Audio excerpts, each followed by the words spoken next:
Bismillahirrahmanirrahim. Assalamualaikum warahmatullahi wabarakatuh.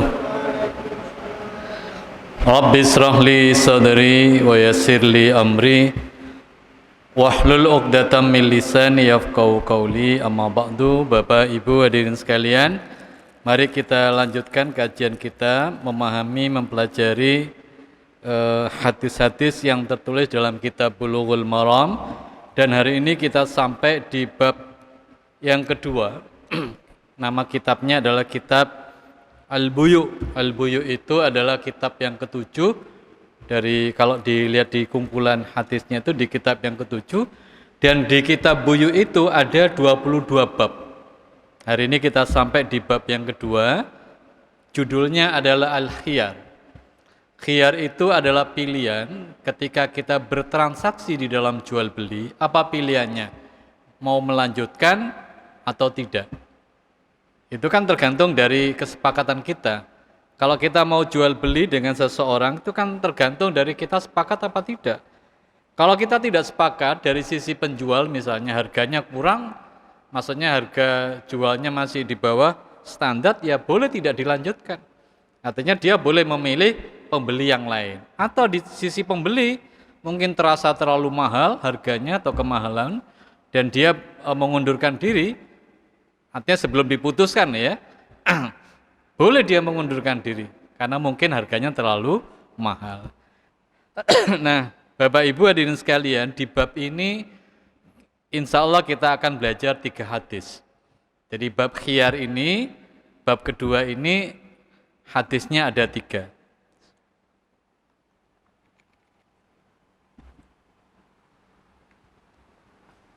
Yang pertama, An Ibnu Umar radhiyallahu anhuma, dari Ibnu Umar radhiyallahu anhuma, an Rasulillah sallallahu alaihi wasallam qala, bahwa Rasul sallallahu alaihi wasallam bersabda, idza tabaya'ar rajulani, jika ada 2 orang melakukan transaksi, ya mungkin yang pasti di sini adalah bab jual beli, ya, transaksi jual beli, fakullu wahidim minhuma, maka di antara kedua belah pihak, baik penjual maupun pembeli, itu punya hak bil khiyar, punya hak untuk melanjutkan atau membatalkan. Artinya punya hak pilihan untuk meneruskan atau membatalkan transaksi jual belinya sebelum ada keputusan, ya, sebelum ada keputusan. Malam yatafarraqa wa kana jami'an, selama mereka belum berpisah, ya, dan masih bersama, artinya memang belum ada kesepakatan. Au yukhayyiru ahadumal akhar, atau selama salah seorang di antara keduanya tidak menentukan khiyar pada yang lain. Jadi selama keduanya masih ada di tempat, itu masih ada pilihan mau lanjut atau batal. Atau sebelum ada keputusan di antara kedua belah pihak mau lanjut atau mau batal. Itu hadisnya, ya. Fatabaya ala dzalika faqad wajabal bai'u, lalu mereka berjual beli atas dasar itu, maka jadilah jual beli. Kemudian jika di antara kedua belah pihak sudah memutuskan, ya saya terima tawaran Anda, itu sudah diputuskan, maka berlaku jual beli, tidak boleh dibatalkan karena sudah disepakati. Atau keduanya sudah berpisah begitu ya, maka keputusannya nanti apakah dia itu ikut penjualnya atau pembelinya, ya. Wa in tafarraqa ba'da an tabaya'a, jika mereka berpisah setelah melakukan jual beli, walam yatruk wahidum minhumal bai'a faqad wajabal bai', dan masing-masing orang tidak mengurungkan jual belinya, maka jadilah jual beli. Kalau misalnya bertransaksi tawar menawar, ya, belum ada kesepakatan tapi ada tawar menawar, terus kedua belah pihak ini saling meninggalkan tempat, maka berdasarkan hadis ini faqad wajabal bai', maka sudah terjadi transaksi jual beli. Karena tadi itu sudah meninggalkan, kedua belah pihak sudah tidak di tempat. Nah, itu dianggap jadi walaupun belum ada kesepakatan. Muttafaqun alaih. Hadis ini mudawwinnya adalah Bukhari dan Muslim. Saya ulang kembali Bapak Ibu, makna muttafaq alaih itu ulama sepakat mengatakan itu adalah Bukhari dan Muslim. Apa bedanya dengan Sahihaini? Kalau Sahihaini itu juga Bukhari Muslim, tapi apa bedanya? Kalau Sahihaini itu lafadznya mungkin berbeda. Ya. Seperti kalau kita bicara rukun Islam yang disepakati umat Islam Indonesia itu kan hadis yang dari Muslim. Apa itu urutannya? Yang keempat itu kan puasa, yang kelima haji.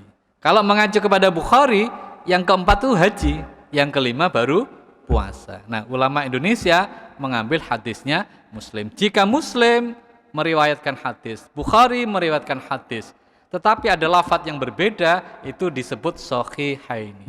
Tetapi kalau muttafaqun alaih, itu ittafaqo. Jadi dua-duanya bersepakat, baik lafadznya maupun perawinya. Jadi berdasarkan hadis ini yang pertama saya sampaikan, hukum asal jual beli itu boleh, ya. Dan boleh ditukar memang jika belum ada kesepakatan, ya. Misalnya sedang bertransaksi ternyata ada yang kurang sesuai, selama belum berpisah boleh, masih kok kurang gede, ini kok rada bosok, misalnya boleh. Tetapi kalau sudah berpisah tidak boleh ditukar kecuali ada perjanjian. Contoh begini, jenengan pergi ke toko bangunan membeli sebuah alat atau bahan lah.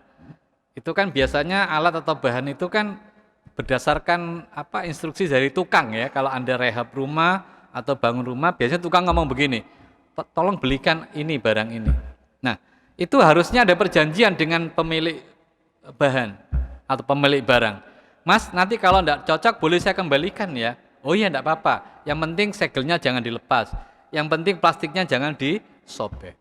Tetapi kalau tidak ada perjanjian, maka berdasarkan teori hadis ini enggak boleh dikembalikan.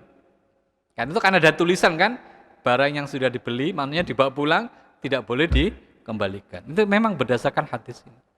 Kecuali ada perjanjian antara kedua belah pihak. Jika tidak ada perjanjian, maka berlaku hukum jual beli, tidak boleh ditukar. Ya. Itu yang kita pelajari berdasarkan hadis di Bulughul Maram ini.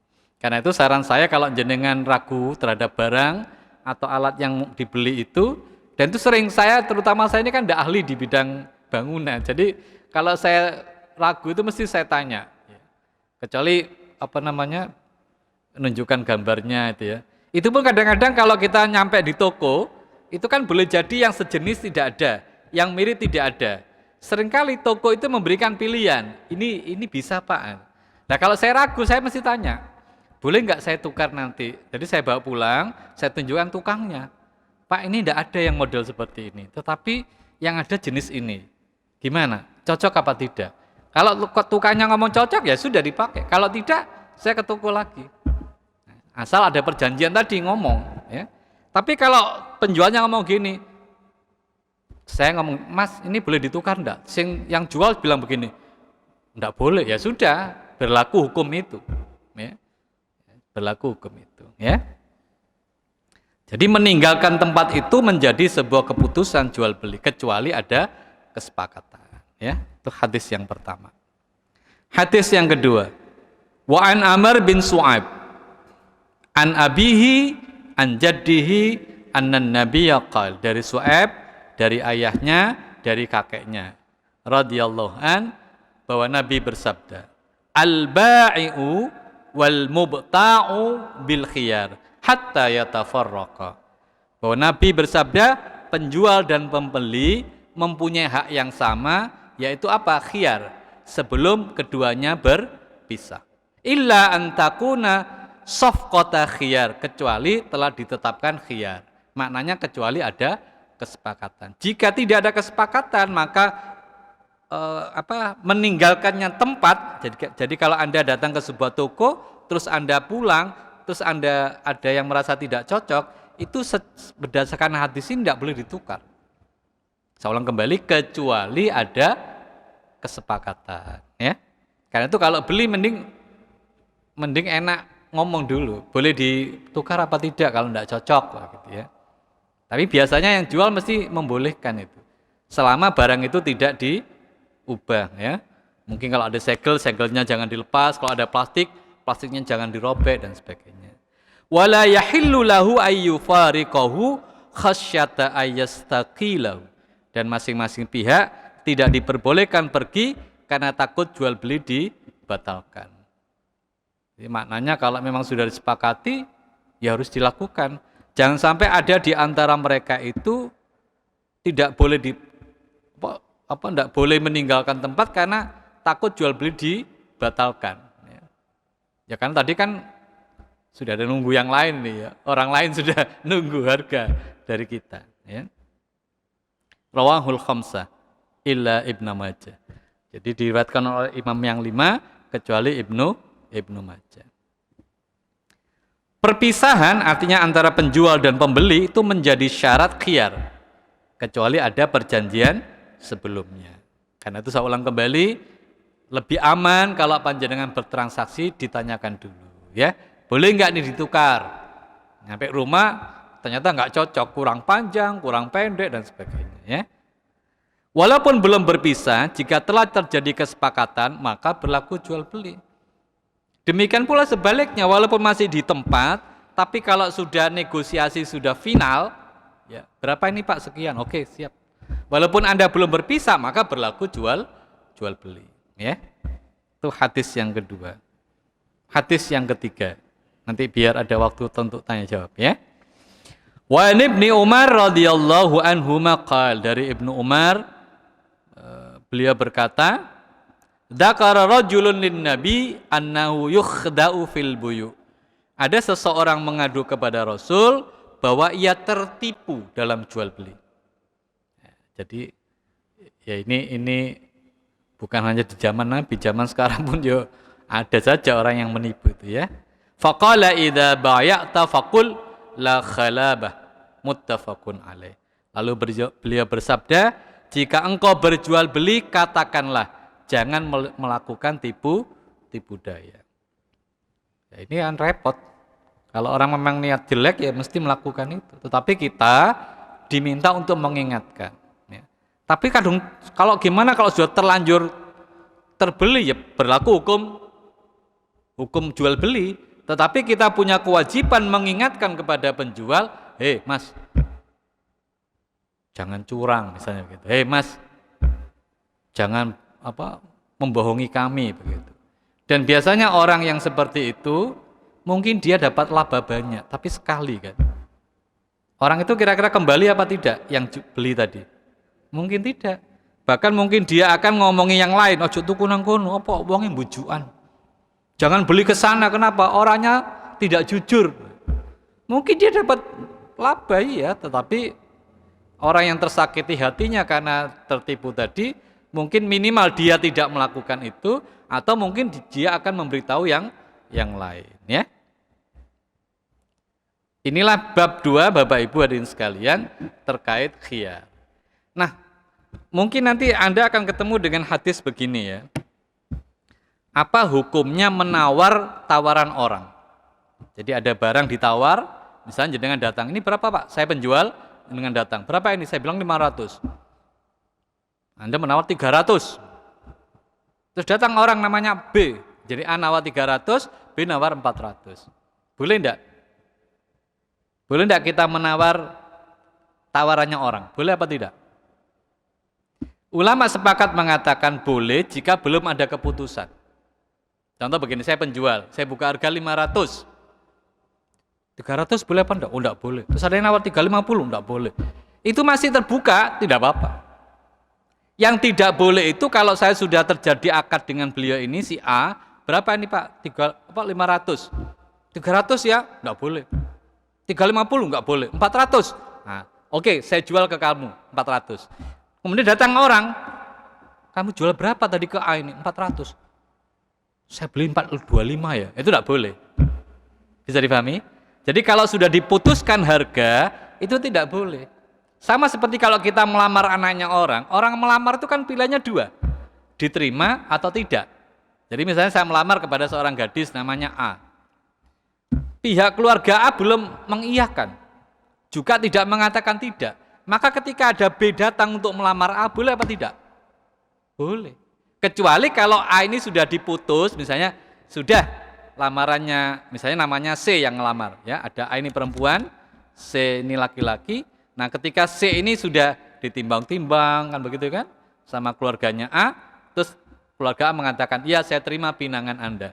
Maka ketika dipinang oleh C dan C disetujui, ada orang lain masuk, tidak boleh. Saya pernah ditanya tentang hukum lelang. Pernah tahu lelang ya? Lelang. Apa hukumnya lelang? Memang ada beberapa ulama yang berbeda pendapat. Saya pikir dalam ilmu fikih itu hal yang biasa. Karena berdasarkan hadis tadi, maknanya adalah jika ditawar dan sudah diputuskan. Jadi kalau lelang itu kan dibuka dari harga yang terkecil maupun tertinggi, atau dari tertinggi ke terendah. Anggap aja kita main pola pertama. Pertama dibuka dari harga terendah. Itu pasti ada yang ngangkat tuh harganya. Misalnya dibuka awal 250. Harga pertama 250. Terus ada yang nawar, saya 275. Karena masih belum ditutup, ada lagi yang nawar saya 300. Nah, selama belum ditutup boleh.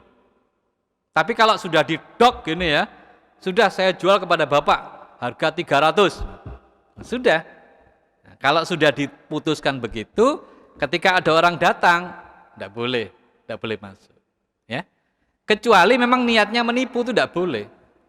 Dan dulu saya pernah diajak almarhum bapak saya itu ke Wonokromo, Pak. Bapak tahu Wonokromo ya? Sebelum ada jembatan itu di sepanjang sungai itu kan banyak orang jualan itu, Pak. Jual macam-macam, arloji, yang sering itu arloji yang saya tahu. Nah, itu kalau niatnya bohong tidak boleh. Contoh begini, ada penjual namanya A, pembeli ada B, ada C, ada D. Buka harga 500, si A nawar 300. B nawar 350. Tiba-tiba ada datang orang C. Datang orang namanya C. Langsung nawar 450. Maka A dan B kan bingung ya. Karena dia minat dengan barang itu kan akhirnya dia bilang 475. Ternyata C ini bukan orang. Maksudnya bukan orang lain. Dia temannya A. Hanya apa namanya itu, Pak? Mak comblang atau apa gitu? Iya tak? Itu nama apa itu? Itu memang menipu kan, ingin merusak harga. Ya, kalau seperti itu tidak boleh. Nah ini kan panas toh, barang seneng deh kan dari 300, 350, 375 ini langsung 450. Oh, dia panas langsung 475, padahal ini temannya A ini. Nah itu tidak boleh, kalau dagang model begitu tidak boleh. Walaupun dalam masa khiyar, belum ada putusan. Jadi yang tidak boleh itu bukan dia nawar 450, bukan itu. Yang tidak boleh dia berdusta. Dia merugikan orang lain. Itu yang tidak boleh, ya. Tapi kalau orang ini adalah orang lain, sama statusnya pembeli seperti A, B, dan C, tidak masalah. Ya. Tapi kalau dia ini menipu hanya untuk mengangkat harga supaya A dan B meninggikan tawarannya, itu tidak boleh. Ya. Ini bab yang kedua. Ada 3 hadis. Sebelum saya lanjutkan, ada pertanyaan?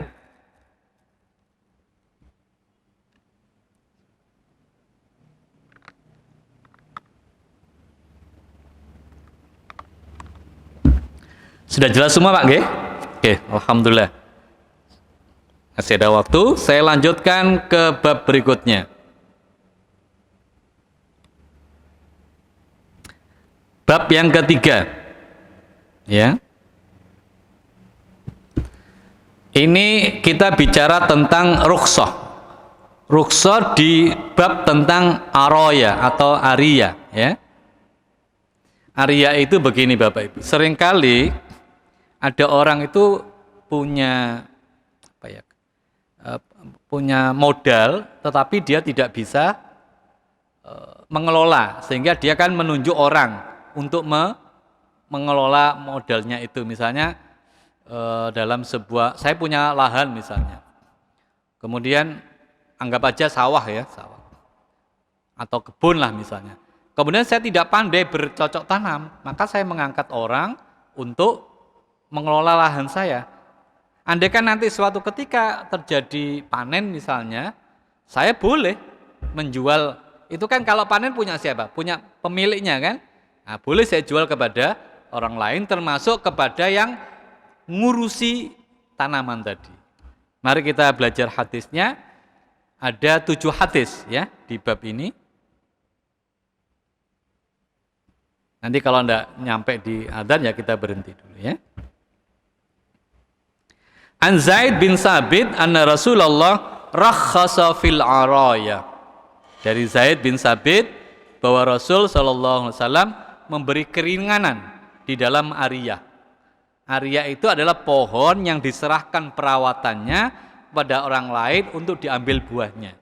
Nanti kalau sudah berbuah, bagaimana transaksinya? Ketika masih ada di pohon, itu tidak apa-apa. Ya tentu kedua belah pihak yang penting tidak saling dirugikan. Saya yakin pihak-pihak yang membeli itu sudah punya kalkulasi lah ya. Ini nanti jadinya sekian, nanti susutnya sekian, sehingga kira-kira bersihnya sekian. Nah, itu mereka sudah punya hitungan.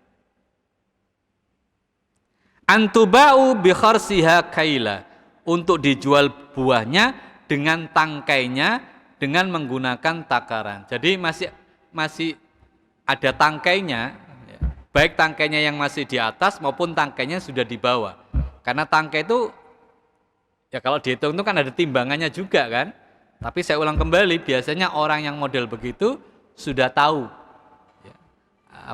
sudah memahami kira-kira nanti berat bersihnya berapa ya, walaupun timbangan kotornya sekian, sehingga dia sudah menghitung kalkulasi labanya berapa, ruginya berapa.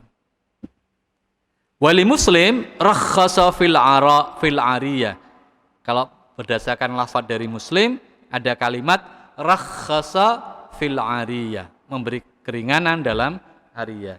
Ya'khuduha ahlul baiti bi kharsiha thamran ya'kulunaha rutaban, yaitu penghuni rumah, maksudnya pemilik pohon, pemegang modal, menyerahkan perawatan pohon tersebut kepada orang lain, boleh memberi kurma basah dengan kurma kering agar mereka dapat memakan kurma yang basah. Artinya bahwa transaksi yang seperti ini dibolehkan, ya.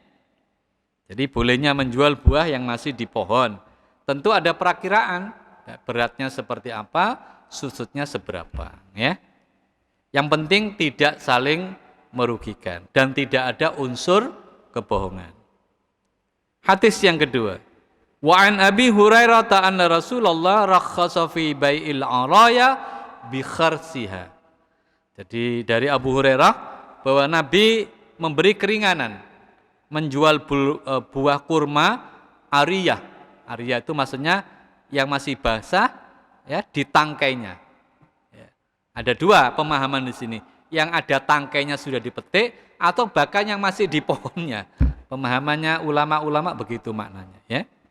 Fi maduna khamsati ausuk au fi khamsati ausuk. Di bab ini Abu Hurairah memberi batasan. Ya. Batasannya apa? Kurang dari 5 wasak. Jadi tidak boleh banyak-banyak. Ini hadis dari Abu Hurairah. Tapi kalau hadis yang sebelumnya tidak masalah. Tidak ada pembatasan ukuran. Jadi ini Abu Hurairah ingin lebih berhati-hati. Jadi tidak boleh lebih dari 5 wasak. Nah, 1 wasak itu 21 kilo. Kira-kira 100 kilo lah. Ya. Kira-kira maksimal yang boleh itu 100 kilo. Kalau di hadis sebelumnya tidak ada batasan. Mau sak pohonnya boleh. Mau 3 pohon boleh. Ya.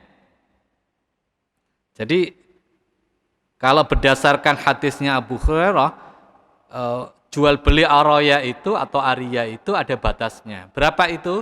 5 wasak. 5 wasak itu 100 kilo. Ya memang waktu itu kenapa ada model seperti ini? Sebetulnya Nabi ingin mengatakan begini. Dulu di awal-awal itu kan ketika muhajirin datang ke Madinah, ya, sahabat muhajirin itu kan diterima Ansor.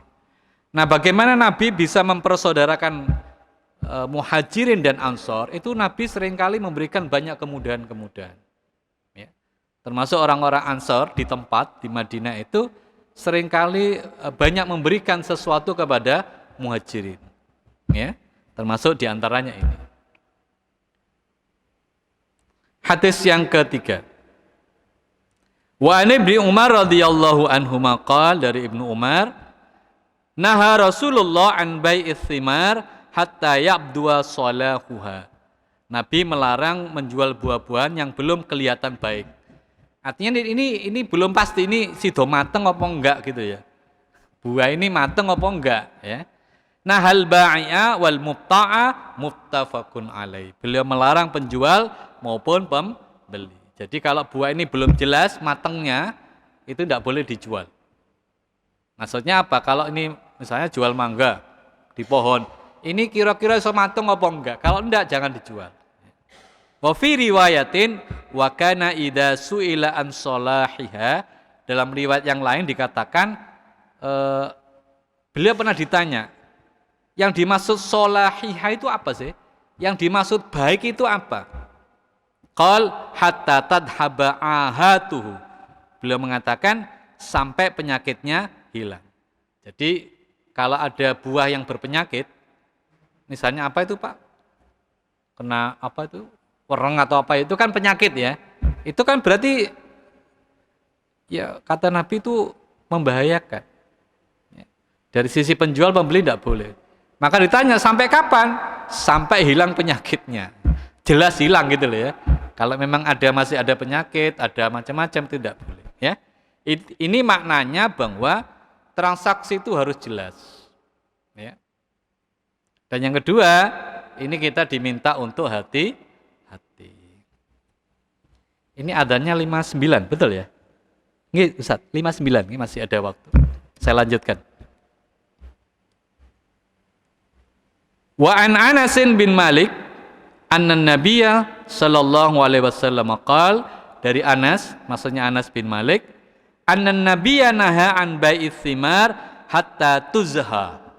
Ya, ini beda lagi, tapi maknanya sama. Nabi melarang menjual buah-buahan sehingga baik. Ya. Qila wa ma zahwuha qala tahmarru wa tasfarru muttafaqun alaih. Kalau tadi kan hilang penyakitnya, kalau yang ini makna baik itu sampai nampak warnanya. Entah itu merahnya atau kuningnya. Kita nyebutnya apa itu, Pak? Mateng ya kan? Masak. Jadi yang mentah itu artinya tidak jelas ini jadi mateng apa enggak. Pernah saya ceritakan di sini atau belum ya? Saya itu ada pedagang itu keliling, itu jual serikoyo, Pak. Tahu serikoyo ya? Serikoyo. Masih atos, Pak, atos. Masih apa tuh seperti batu gitu. Terus istri saya tanya, "Iki mateng apa enggak?" "Mateng iki. Engko dagen nanggene niki."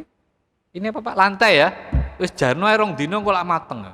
Itu kata yang jual. Ternyata ditunggu sampai 2 hari, 3 hari, gak mateng-mateng. Tambah atos. Itu memang wis dalam bahasa ini apa? Zahwuha. Jadi memang enggak boleh, yang mestinya enggak boleh. Lah keesokan harinya istri ngomong, "Kok gak iso mateng?" Ya yang jual gampang ngomongnya, "Aku kulake ngono." Ya repot. Ya memang kalau dalam bahasa hadis ini di bab yang kedua tadi kan kalau sudah selesai sudah kedua belah pihak saling meninggalkan kan tidak bisa dikembalikan. Ya. Andai kan istri saya mau mengembalikan, yang jual ngomong begini, "Sampeyan tuku sak kilo jual dibalik, nah, aku tuku sak keranjang gak iso balik." Ya padha ya. Artinya bahwa kita harus berhati-hati. Maka saya bilang kepada istri, ya lain kali kalau beli kalau ragu ya jangan. Ya sudah, orang kadung-kadung dibeli kan. Sebetulnya saya bukan pada harganya, tapi saking kepinginnya lho bayangno mau makan serikoyo gak sido mangan. Mergo gak iso dipangan. Nah itu yang bikin saya gelo tuh begitu ya. Bukan harganya tidak seberapa. Cuma ya yang kedua mungkin yang jual anggap aja tidak tahu juga kan. Tidak tahu kalau ini tidak matang kan, nggak tahu juga ya. Wallahu a'lam. Saya husnudzon saja ya. Jadi larangan menjual buah yang berpotensi tidak masak, tidak matang ya. Napa nek wong Jawa ngomong napa nih, Pak? Mogol gitu ya. Ini enggak jelas iki bisa matang apa enggak ya. Karena itu boleh menanyakan kepada pembeli, kan tadi ada khiyar, kan tidak harus jadi kan. Jenengan nawar, nyekel-nyekel gini, megang-megang, berapa Pak harganya sekian? Kok atos ya? Terus kita enggak minat, boleh enggak membatalkan? Boleh apa tidak? Boleh, wong enggak cocok ya. Misalnya harga cocok tapi jenisnya enggak cocok, ya enggak apa-apa. Nah, jadi boleh dibatalkan. Saya lanjutkan, hadis yang kelima. Wa an Anas bin Malik, dari Anas bin Malik, anna nabiyya naha an bai'il inab hatta yaswad. Nabi melarang menjual anggur hingga berwarna hitam. Wa an bai'il habbi hatta yastadda, dan menjual biji-bijian hingga keras. Rawahul khamsah. Ini sekali lagi Nabi menyampaikan hadis ini maknanya supaya tidak ada yang merasa dirugikan di antara kedua belah pihak, ya. Nabi ingin transaksi apapun bentuknya jangan sampai ada yang merasa dirugikan, ya. Jadi ini idem keterangannya, penjelasannya dengan hadis sebelumnya. Hadis berikutnya, wa an Jabir bin Abdullah radhiyallahu anhuma, dari Jabir bin Abdullah, qala Rasul sallallahu alaihi wasallam, "Lau bi'ta min akhika thamaran fa asabathu jaihatun." Bahwa Rasul bersabda, seandainya engkau menjual kurma kepada saudaramu, kemudian kurma itu membusuk, ya, rusak maksudnya, fala yahillu laka an ta'khudha minhu syai'a, maka tidak halal engkau mengambil apapun darinya. Bima ta'khudhu mala akhika bighairi haqqin, dengan jalan apa engkau mengambil harta saudaramu secara tidak hak, tidak sah. Rawahu Muslim. Jadi kalau memang barang itu sudah nyata busuknya, tidak boleh dijual. Tidak boleh dijual. Kecuali dengan harga berbeda. Panjenengan mungkin pernah tahu istilah BS, ya? Tahu, ya? Dulu saya masih ingat di sebuah pertokoan itu ada batasnya, Pak. Kalau jam 10 malam itu harganya misalnya ya 10.000. Nanti kalau sudah lebih dari jam 10 itu harganya turun. Ya boleh, tidak apa-apa.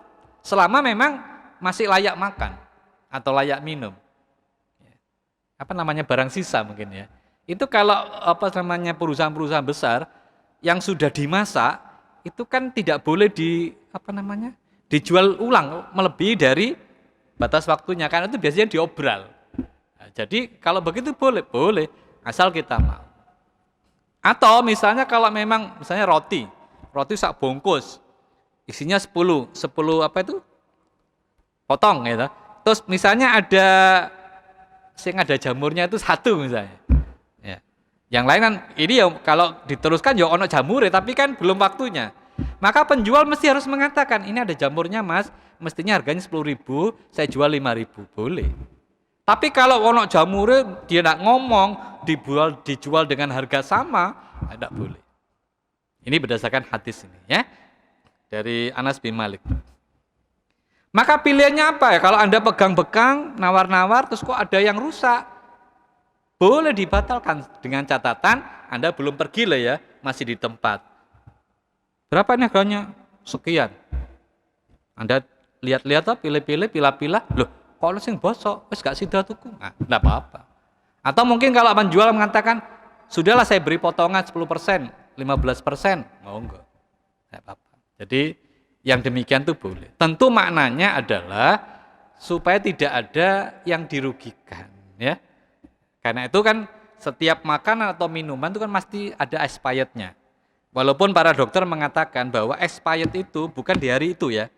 Jadi kalau jenengan lihat ada makanan expirednya misalnya ya 10 Desember 2022, itu maknanya yang saya pernah baca itu masih ada waktu 1 bulan. Artinya mestinya yang tidak boleh betul-betul dimakan itu adalah 10 Januari 23. Itu mestinya begitu. Tapi kan kita hati-hati, ya toh. Apalagi kalau makanan-makanan itu ada campuran macam-macamnya, ada bahan kimianya, maka kita sebisa mungkin tuh hati-hati. Nah, biasanya sebelum expired 10 Desember 2022, sekarang tanggal 7, tanggal 8 itu kan sering diobral biasanya. Ya kalau Anda tahu, monggo. Itu kan pilihannya pada kita, mau lanjut beli apa tidak. Begitu lihat, loh kurang 3 hari. Anda mau beli apa tidak? Di sini boleh. Boleh dilanjutkan beli atau boleh tidak. Udah cocok harganya terus ngomong ini. Terus dilihat gini, loh kok kurang 3 hari Pak ya expirednya. Loh enggak apa-apa Pak, ini masih kurang 3 hari, enggak apa-apa ya. Ya kalau Anda tidak berkenan ya boleh dibatalkan. Ya? Ini aturan Islam ya. Itulah Bapak Ibu. Oh, hadis satu lagi. Masih ada waktu. Wa Ibnu Umar radhiyallahu anhuma annan nabiyya qala, dari Ibnu Umar bahwa Nabi bersabda, manitta'a nakhlan ba'da an tu'abbar, barang siapa menjual pohon kurma setelah dikawinkan. Jadi kalau dulu itu kan masih manual ya, dikawinkan. Tidak pakai, kalau sekarang sudah canggih teknologinya ya. Fathamaratuha lil ba'i alladhi ba'aha. Maka buahnya adalah menjadi penjual pohon tersebut. Jadi kalau jenengan punya kebun dan kemudian setelah transaksi itu dilakukan setelah yang punya kebun itu mengawinkan pohon-pohonnya itu, maka kalau berbuah itu milik penjual. Karena Anda kan transaksi jual belinya kan jual pohon, bukan jual buahnya. Kecuali ada perjanjian, ini lain lagi. Mas, iki ngolek buah tekku lho ya. Oh enggak, kita tekku. Itu ya berdasarkan hadis ini, maka yang paling berhak memiliki adalah penjual atau pemilik, bukan yang beli. Tetapi kalau ada kesepakatan, ya monggo disepakati. Tentu nanti harganya berbeda. Ya. Selama tidak ada kesepakatan, maka berdasarkan hadis ini itu kalau berbuah milik yang punya, ya, bukan milik yang beli. Illa ayyastarital mubta'u muttafaqun alaih. Kecuali lagi-lagi ngomong kecuali ada kesepakatan, ya. Sing dodol ngomong ini lagi lor telung dino kita kawinkan. Maksudnya mau kalau dikawinkan kan berarti iso tambah berbuah banyak. Sama seperti begini, kalau jenengan punya jual beli sapi misalnya, sapinya baru dikawinkan. Itu kalau beranak, itu nanti milik yang jual, bukan milik yang beli. Kecuali ada kesepakatan. Misalnya yang jual ngomong gini, Mas ini baru 3 hari yang lalu saya kawinkan gitu ya. Biasanya kan beli kan, ada yang bayar kan itu. Nanti kalau punya anak, itu punya saya loh. Nah, kalau ada kesepakatan begitu ya punya si penjual, apalagi ngomong ya. Kalaupun tidak ngomong, tetap itu milik penjual. Nah, kecuali ada kesepakatan. Ya wes, nanti kalau lahir ini milik siapa? Bagaimana kalau dibagi 2? Maksudnya harganya misalnya. Ya monggo terserah. Yang penting ada kesepakatan. Kalau tidak ada kesepakatan, ya milik yang jual. Karena itu saya ulang kembali Bapak Ibu, kalau Anda bertransaksi sebaiknya harus yang jelas. Jelas itu maknanya apa? Ada kesepakatan. Baik harga, jenisnya, dan nanti sesuatu yang berkaitan dengan barang itu. Ya. Itulah Bapak Ibu 2 bab insya Allah. Kajian kita masih di bab jual beli ya. Baru belajar 3 bab kita. Masih ada 19 bab berikutnya. Terima kasih. Kalau tidak ada pertanyaan akan saya tutup.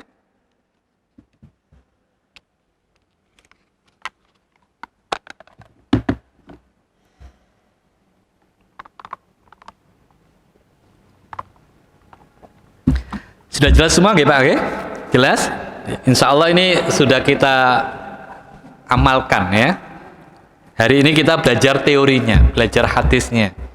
Insya Allah kita sudah melakukan ini semua ya. Karena itu harapan kita bahwa kalau kita sudah tahu sekarang ini sudah tahu ilmunya, ya, hadis-hadis yang kita pelajari, mudah-mudahan kalau ada di antara para jamaah ini sebagai penjual maupun yang pasti sebagai pembeli, mari kita berusaha untuk mengamalkan hadis yang sudah kita pelajari. Mudah-mudahan Allah memberikan keberkahan kepada kita atas transaksi yang kita lakukan. Terima kasih. Assalamualaikum warahmatullahi wabarakatuh.